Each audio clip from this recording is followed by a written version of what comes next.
Dragi tovarăși și prieteni, cetățeni ai capitalei României socialiste. It's the middle of December, 1989. A bitter wind sweeps across Palace Square in Bucharest, cutting through layers of clothing like knives. Over 50,000 people stand shoulder to shoulder in the cold, many of them dragged straight from schools, factories, and offices without explanation. Some have been here for over 5 hours, barely moving, waiting for one man to appear. That man is Nicolae Ceaușescu, the communist dictator who has ruled Romania with absolute power for 24 years. His name is both feared and despised, but few would dare say it aloud. Just days earlier, something unprecedented happened. In the city of Timișoara, a local pastor dared to speak out against Ceaușescu's regime. The authorities came to arrest him, but the people resisted. The military responded the only way they knew how, by opening fire on their own citizens. Word of the massacre spread like wildfire, first whispered from neighbor to neighbor, then broadcast to the world. Across Romania, the people began to rise. Cities erupted in protest. The myth of Ceaușescu's invincibility began to crumble. Now, in a desperate move to reassert control and project strength, Ceaușescu has called for a massive rally in the capital. It will be broadcast live on national television. He believes this will be the moment he reminds the country and the world that he is still in charge. But this will become the moment that seals his fate. The dictator finally emerges onto the grand balcony of the Central Committee building, flanked by his ever-present wife, Elena. As he raises his hand to greet the crowd, a deafening cheer fills the air. But it's not real. The audience stands eerily still, like statues. The sound is coming from massive speakers hidden around the square. It's a pre-recorded roar of approval, meant to drown out any signs of dissent. Only a handful of loyalists in the front rows are clapping, their smiles stiff, their movements mechanical.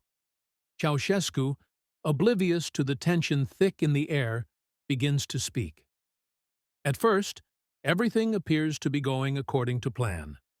He thanks the people for coming, praises the party, and recites the same worn-out slogans he's used for decades. But then, something unexpected happens. In the middle of his sentence, a sharp noise cuts through the air. It's not part of the audio track. Screams ripple through the crowd.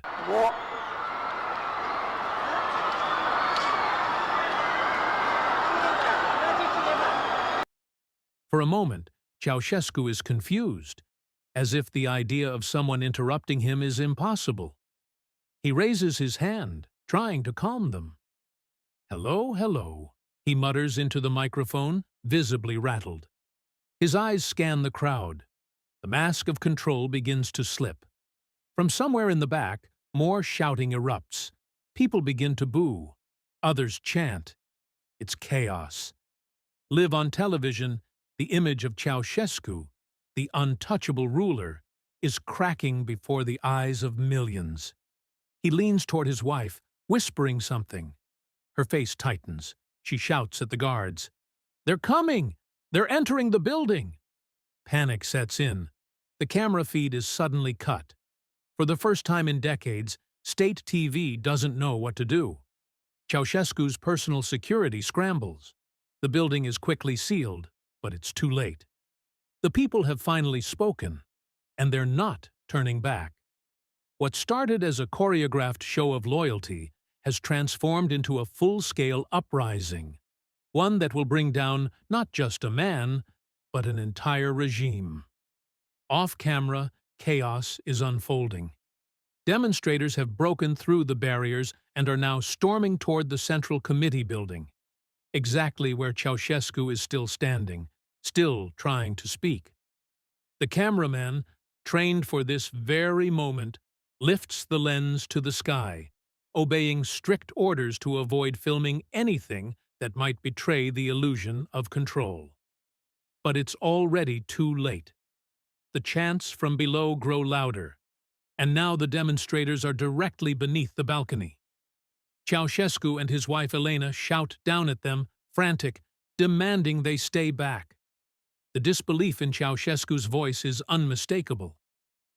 "This is a provocation," he mutters, more to himself than anyone else. Security forces somehow manage to push the crowd back behind the barriers, but the momentum has shifted. The silence of fear that once gripped the people is gone, replaced by rage and defiance.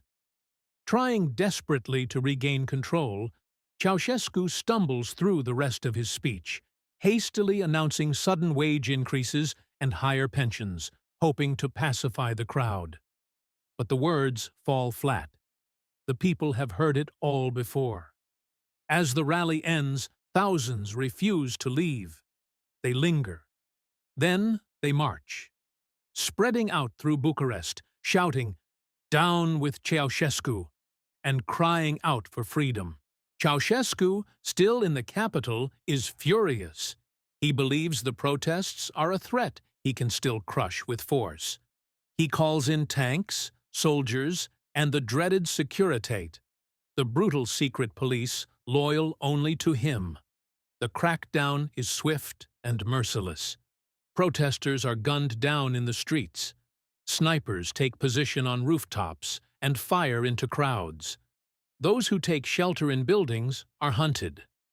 By morning, the blood on the streets is so thick that fire trucks with industrial water cannons are needed to wash it away.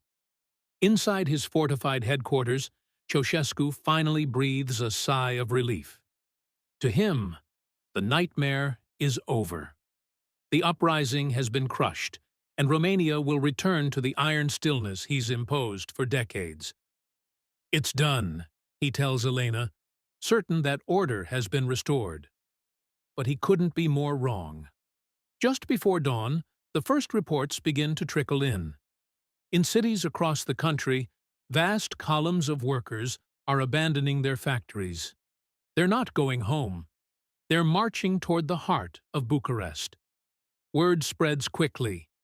These aren't isolated protesters anymore. This is the nation rising. And something even more astonishing happens. The soldiers sent to stop them begin to refuse their orders. Then, one after another, they start joining the crowds. They hand over weapons, raise their fists in solidarity, and turn their backs on the regime. Panic sets in. Ceaușescu convenes an emergency meeting inside the Central Committee building with what remains of his political inner circle. Outside, the noise is deafening. Hundreds of thousands of demonstrators now fill the streets surrounding the building. The iron ring of power that once protected Ceaușescu is crumbling fast, and the chants below grow louder by the minute. Protesters begin smashing windows. Some breach the lower floors. The unthinkable is now happening. They're coming for him. In a final act of desperation, Ceaușescu orders a helicopter to be brought to the roof. As the crowd floods the building, he and Elena, both pale and visibly shaken, are escorted up flight after flight of stairs by their bodyguards. When they finally reach the rooftop, the noise from below is overwhelming. Protesters are seconds away. There's no time to think. Together with 2 senior officials and 2 bodyguards, they cram into the waiting helicopter. The blades spin to life. As the aircraft lifts off, protesters burst onto the rooftop, screaming, waving, throwing whatever they can. But they're too late. The dictator is airborne. For now. The helicopter touches down at Ceaușescu's private residence in Snagov, north of Bucharest. It's supposed to be a safe haven, a last stronghold. But even here, the reality of his isolation becomes painfully clear. Nicolae frantically tries to contact the military, demanding reinforcements, ordering the pilot to summon 2 helicopters full of soldiers to escort them. the response crackles through the radio, blunt and cold. No one is coming. You're on your own. Realizing how quickly the walls are closing in, the pilot urges the Ceaușescus to take off again immediately. To save fuel and lighten the load, they abandon the two senior officials they'd fled with. Now, it's just the dictator, his wife, and two bodyguards. Nicolae instructs the pilot to head west toward Titu, hoping to find a loyal military garrison. But just as they're in the air, a chilling message comes over the radio. All flights are grounded. Any unidentified aircraft will be shot down. With nowhere left to run, the pilot makes an emergency landing by a rural road between Bucharest and Târgoviște. And just like that, Romania's once untouchable dictator is standing in the dirt, hunted, with only a few loyal men by his side. They manage to flag down a passing car.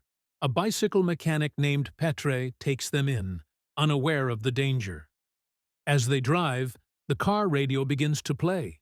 Reports of massive uprisings, defections, and the fall of Bucharest. Elena and Nicolae listen in stunned silence. The country they ruled with fear has turned on them almost overnight. Petre suggests they hide at an agricultural institute on the outskirts of Târgoviște. When they arrive, the director ushers them into a room, locks the door from the outside, and disappears. Soon after, local police arrive. The Ceaușescus are arrested and transferred to a nearby military barracks. The revolutionary government wants a trial, and quickly. The next day, Ion Iliescu, Romania's new interim leader, signs a decree for an extraordinary military tribunal. It's not about justice, it's about sending a message. The trial takes place inside the barracks, with armed guards standing watch. Charges include genocide, economic sabotage, and attempting to flee with over $1 billion stashed in foreign accounts. Ceaușescu scoffs at the accusations. He laughs. As their crimes are read to them, Nicolae simply laughs. The trial is brief and largely for show. It lasts about 2 hours. He refuses to recognize the court and calls it a farce. He's not wrong. The trial lasts less than 2 hours. There's no meaningful defense, no appeal, no deliberation, just a verdict. Guilty. The sentence, death by firing squad, effective immediately. Ceaușescu tries to protest, but it's over. When guards move to tie their hands, both he and Elena object. There's no need, they insist. We won't run. But the soldiers ignore them. Their hands are bound. Rope to tie their hands, but neither Nicolae nor Elena wants to be restrained. Both argue with the soldiers, saying there's no need for it and that they're not going to run. But again, they're denied. They're then led out into the courtyard and placed against a... Outside, in the cold courtyard of the barracks, a wall waits. As they're marched into place, Elena is defiant. Some say she screams curses at the soldiers. Others say she weeps. Ceaușescu, however, remains composed, even in these final moments. He raises his voice and begins to sing the Internationale, the anthem of socialist revolutionaries. It is the last thing he will ever say. Gunfire rings out. The next day, state television broadcasts footage of their bloodied bodies, proof that the Ceaușescus are dead. Proof that their rule, their repression, their decades-long grip on Romania has come to a violent end.